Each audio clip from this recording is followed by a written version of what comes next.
I'm your morning witch, and today is Thursday, January 30th. Yeah, it's the 30th today. And today, like I alluded to yesterday on Witchy Wordy Wednesday, we'll go ahead and talk about some different ways of doing cleansings and purifications. And I'll even give you an example of transmutation.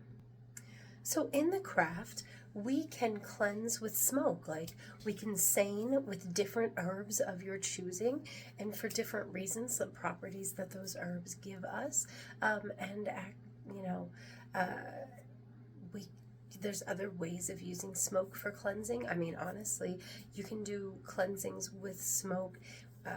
Not necessarily just saining, but if you have a fireplace, you could burn certain things in your fireplace and encourage that smoke to waft out into your home, not just up out of the chimney.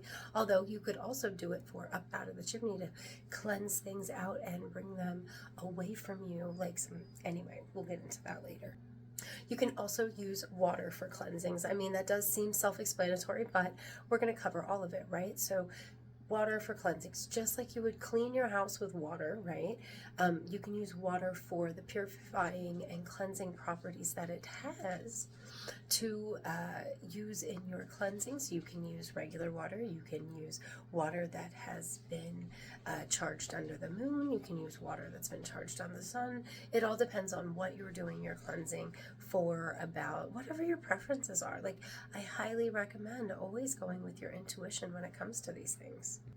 And with cleansings, we can cleanse with energy. Like, that is cleansing the energy around you. Taking a bell, ding, ding, ding, ding.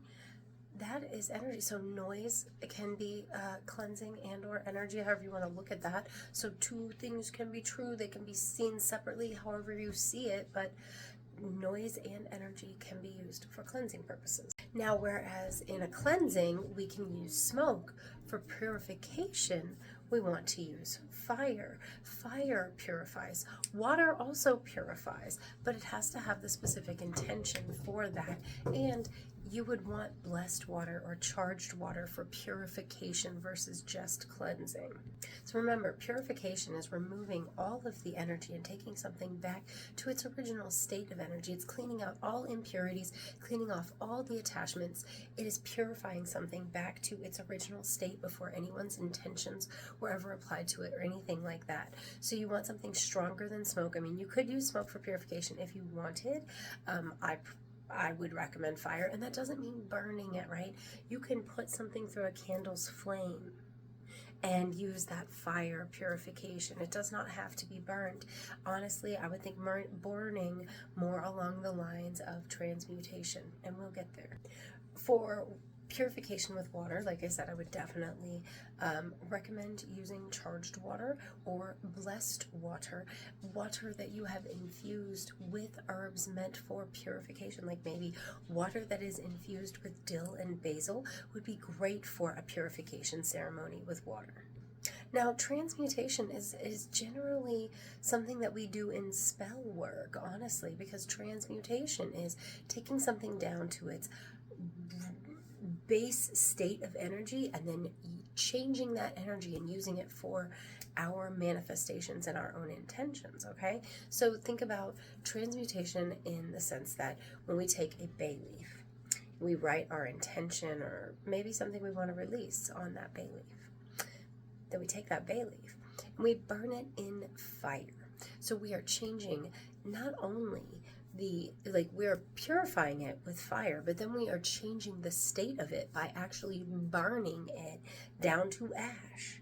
We are using it as our message out into the universe. So we're changing its state of being and its energy.